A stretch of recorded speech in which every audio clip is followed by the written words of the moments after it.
All right, so I'll start by introducing all the lab members that will be talking today. So if everyone can just go through and introduce yourself, that'd be great.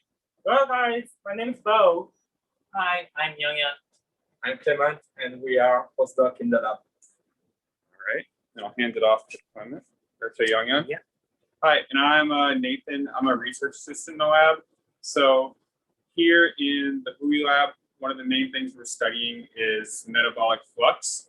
So what does that actually mean? We're looking at the rate that certain nutrients and chemicals will pass through a pathway, or in our case, maybe an organ. Since we're working with two different animal models, in this lab, we're actually able to use both rats and mice. Unfortunately, right now, they're down in the animal facility. We can't actually bring them up for the tour, but we're going to go through kind of the experiments that we do with these animals and show you the whole process that we'll do in the lab to study flux in our animal models. So for the first step, we're actually going to have Bo lead us through what we'll call an infusion. So right now we're in the middle of the lab, but we'll follow him back to our designated animal area, and then we'll get started with that. All right, follow me.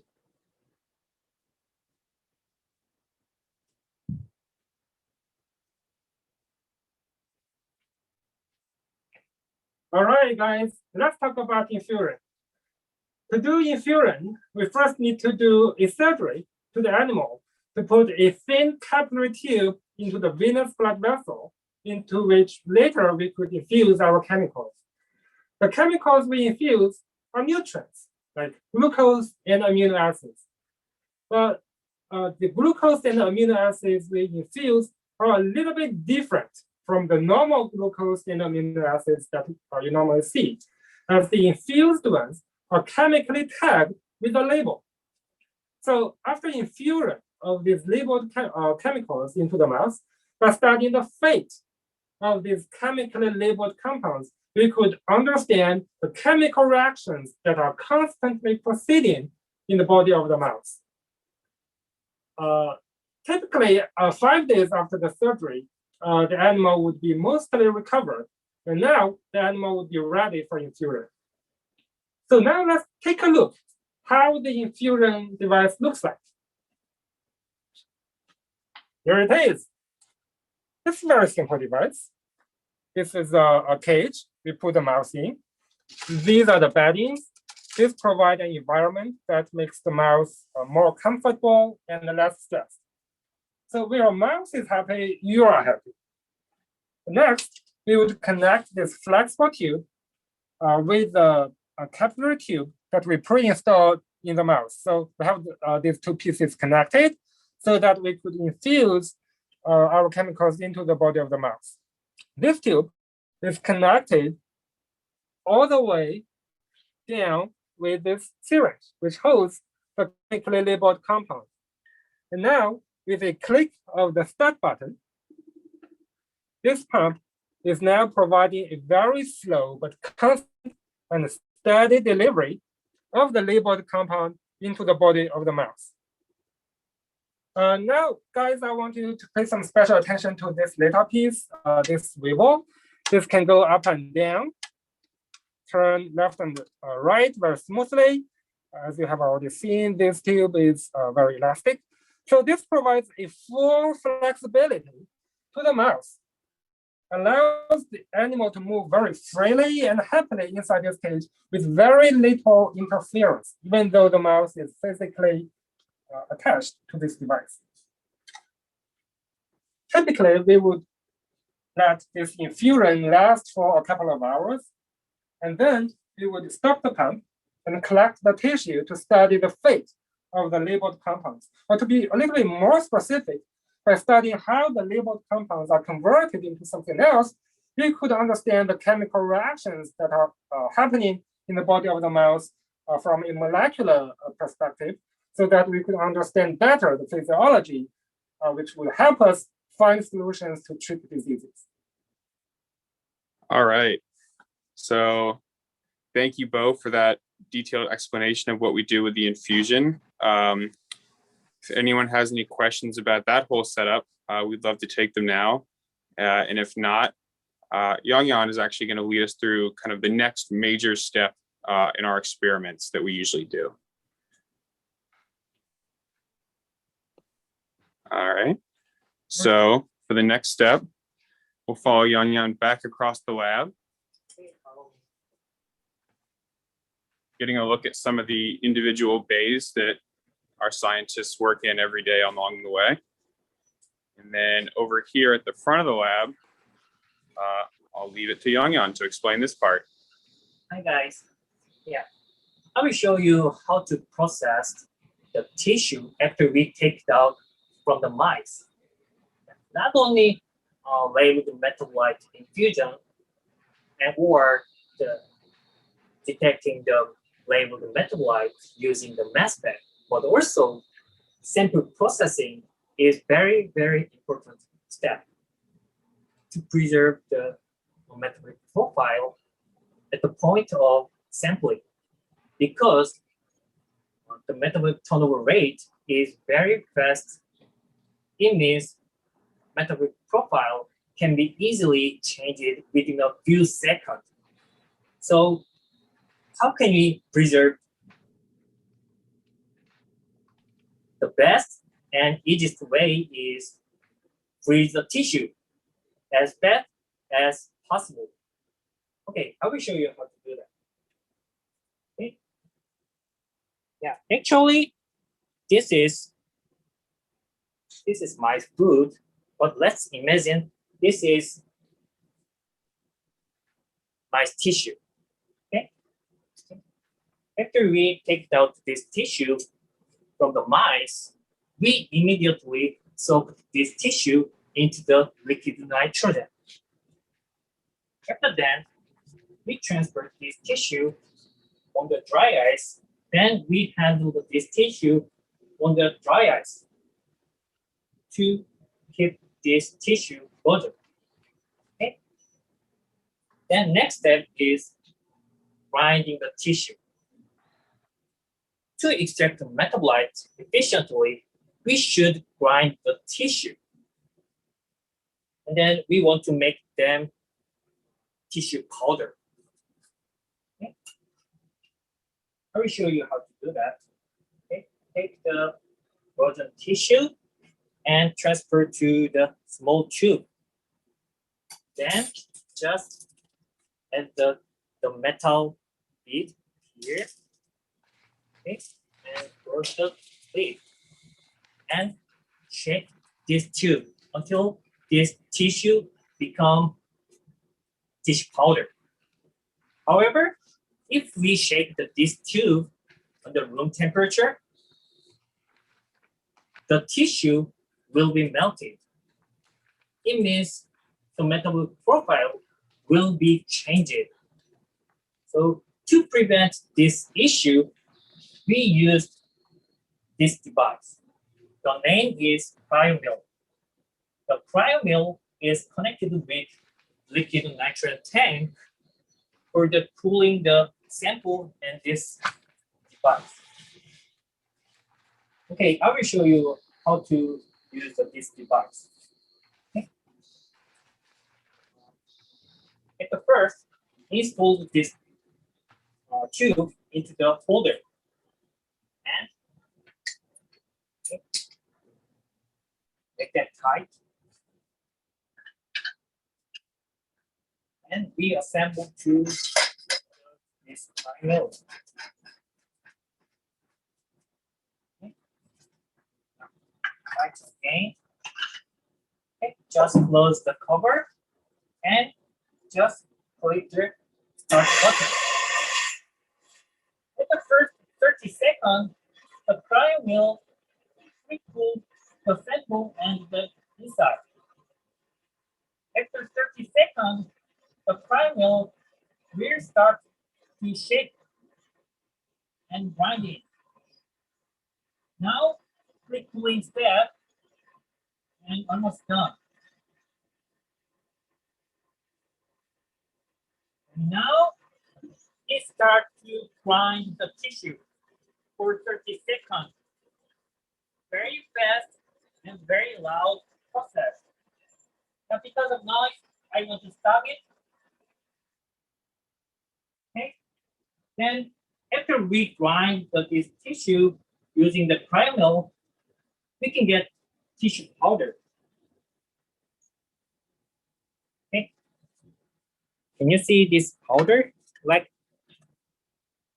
the chunk become this powder, very fine powder. Okay. This. Okay. After we get the powder, we need to extract the metabolite.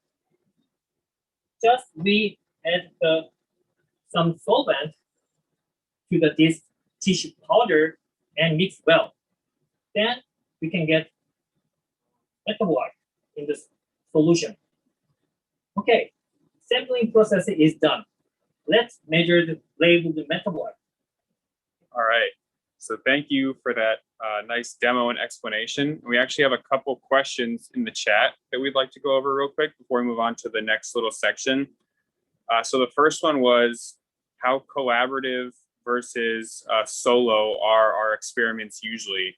And how much do we work with each other on our experiments in the lab? You collaborate with them. Yeah, just like within the different scientists in the lab.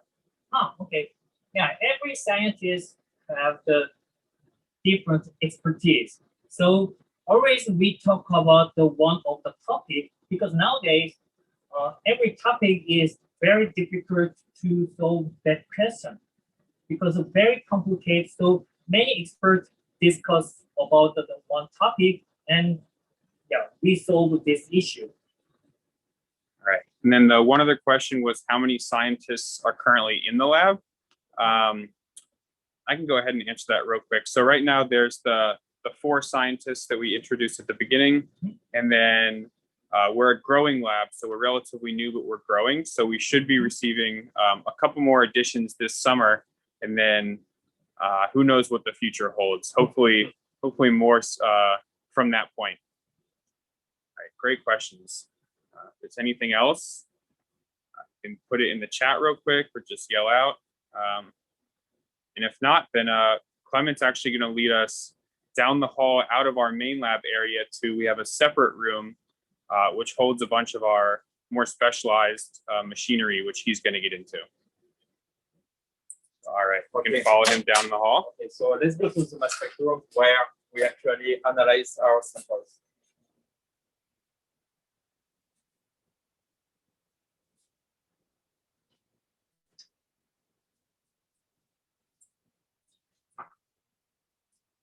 So in the mass spectrum, we have here on the right conference room, on the left different office, and even a break room over there.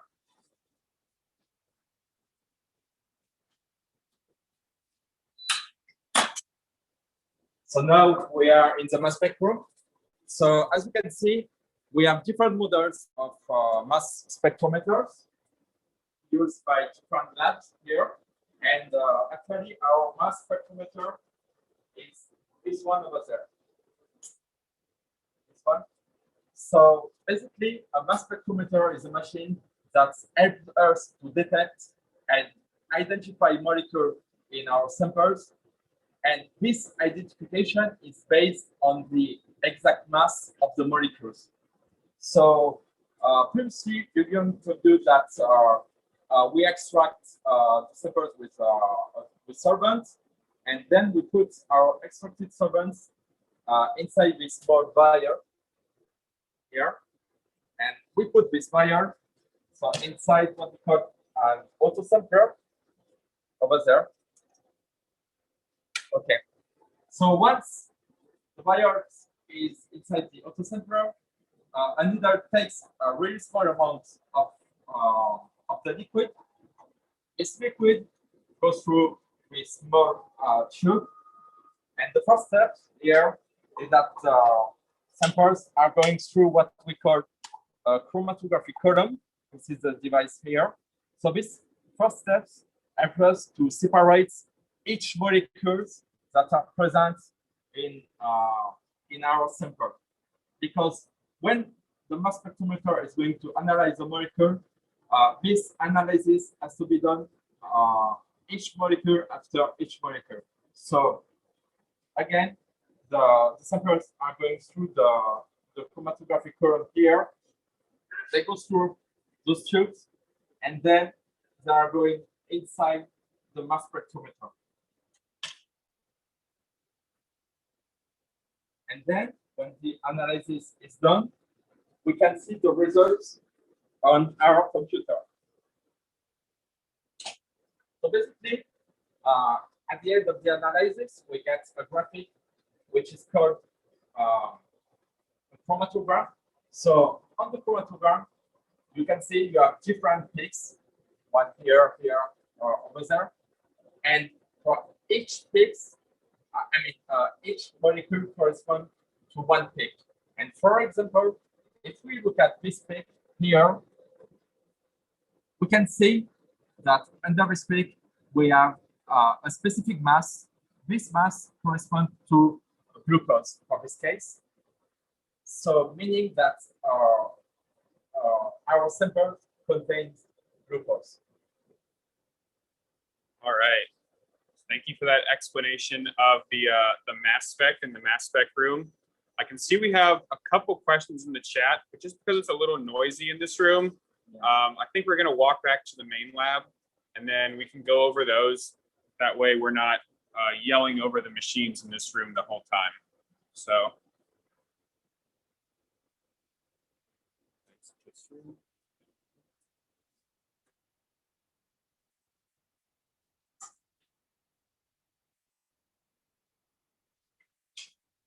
And then just back down our main hallway.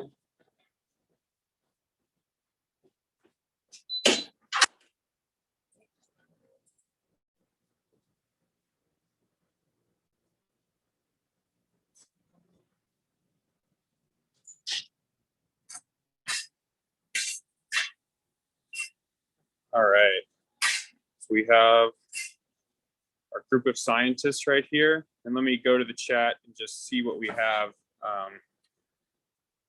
and get their answers to these questions. So the first question was on what training do the scientists in the lab get to work on all this specialized equipment? So we have like the mass spec and the cryo mill and all these nice tools, but when we first joined the lab, how are we trained to use them? I can talk about how to get trained to how to use the instrument. Like for the cryo mill, nowadays most of the instruments are very automatic. Usually the instrument is nothing different from clicking a couple of buttons. You click this button, let it run for a couple of minutes, and then stop. But for some of the instruments, it's more than just a click a couple of buttons. It's like for the mass spec, it can still be automatic, but you need to understand how to interpret the data. Interpretation of the data requires more training. You need to take a maybe college class to understand how to interpret the mass spec, the result acquired from the instrument. But by just running the instrument, clicking a couple of buttons, that takes less time, like maybe a couple of days would be enough. All right, great question. And then another question on if we have any special conditions to keep the machinery well maintained, and if there's a regular maintenance process we have.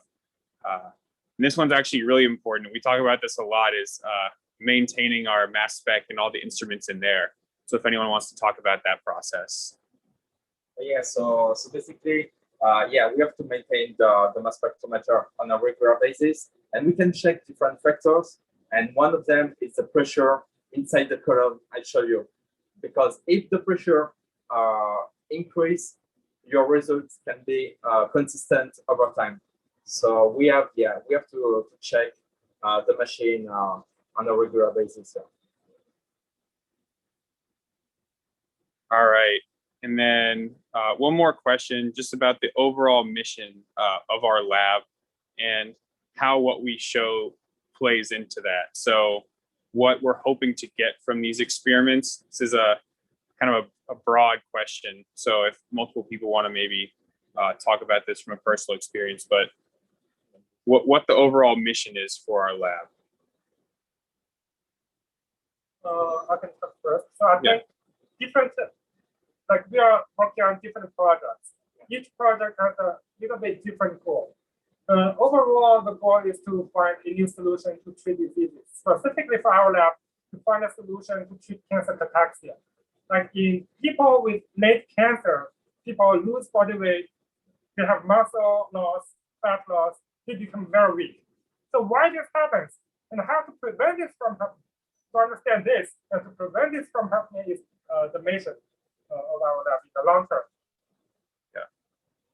I think that was a great explanation. If anyone else has anything to add to that. Yeah. Yeah, for the same, all of us have the same final goal, but however, each of scientists have different approach to solve this question. For example, I used a different mice model, and the ball used different model for the cancer cachexia. Also, the Clement used different model such as rat. Every model has the benefit, pros and cons. So yeah, each person used a different approach to solve the difficult question like the cancer cachexia. All right, yeah, those are great answers. Checking the chat now to see if anything else is coming through. Any more final questions? So the question was, if someone wanted to pursue a career as a scientist and work in a lab like this lab or one at the school, how would you go about doing that? Answer probably starts with. That's a very good question. By asking this question, it already shows you that you have the passion and interest of pursuing this career. But I think that's the single first most important. You have the interest, you have the passion and enthusiasm to make a discovery. I think that's the most important. The rest of things is easier. You just keep studying, keep learning, and absorbing knowledge as much as possible and think innovatively, and then you can make a career. I think the passion is the most important. Does anyone want to talk about school too? Yeah, I agree too. And you have to be very resilient because you have to study a lot, going through a bachelor degree, master degree, and then even a PhD. Yeah. You want to. So all three of our scientists standing in front of me right now all did their bachelor's degree and their doctorate degree. And now we're working on a continuation of that research. So a lot of schooling definitely goes into work in a research lab such as this. Now, this is not easy way, but if you have passion, this is very interesting work. All right. Yeah, one last thing I want to add is that you just no rush, just be patient. Take whatever courses you're taking, learn it well, and take your path on this. It's just a natural process. One step after another. Naturally, you get the result. Yeah. All right, great. Thank you. And I think that is probably the last question we have for today. So if we all want to sign off, and thank you for listening to our tour.